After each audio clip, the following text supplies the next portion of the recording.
Hay algo que es un diagnóstico que reconozco muy acertado, que existe una terrible diferencia histórica, eso cada vez ha cuajado más fuerte, entre lo que se debe hacer, la ley, lo que se dice que se hace, la moral, y lo que en realidad se practica, la cultura. En todas las sociedades esto no es idéntico, es decir, no es lo mismo la ley, la moral y la cultura. El problema de Colombia es que hay un abismo entre las tres. Una cosa es lo que se debe hacer, otra cosa lo que digo que hago y otra cosa lo que en realidad hago. Entonces tenemos que tratar de zanjar un poquitico las aguas, tratar de lograr no un equilibrio, sino una cierta armonía entre ley, moral y cultura, entre lo que se debe hacer, lo que digo que hago, la moral y lo que en realidad practico. Si logramos eso, maduramos un poco más. Y eso a todo nivel, desde el presidente de la República, que puede ser un tramoyero, hasta la señora que vende empanadas. Que digo lo que hago y probablemente lo que digo y lo que hago corresponden un poquito más con lo que debo. Entonces eso es lo que nos toca en Colombia.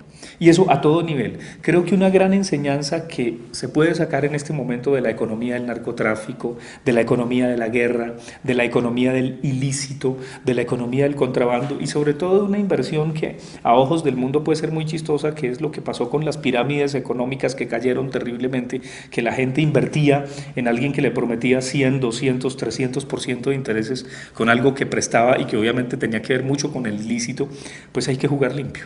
Colombia no puede salir adelante si no jugamos limpio. No se trata de ser puristas ni pensar que estamos en Ginebra, Suiza o en Dinamarca, porque no se trata de Dinamarca, aquí es Cundinamarca, pero no como lo decía el presidente Turbay, porque el chiste de Turbay era tratar de hablar más de Cundinamarca como sigamos siendo tramoyeros y continuemos con el menudeo, que fue su célebre política. Ahí Colombia se perdió, según una amiga que falleció hace poco, María Mercedes Araujo, ella decía que Colombia se perdió con Turbay, porque Turbay empezó a negociar, a poner por encima el poder económico del poder político real. Y a partir de ahí pues tuvimos más tramoyeros. Antes hubo presidentes muy decentes en Colombia que no supeditaban el poder económico al poder político. Ellos podían tener su pensión como Carlos Lleras o Alberto Lleras y no se iban a morir entregándose a los narcos o a quienes manejaban el poder económico.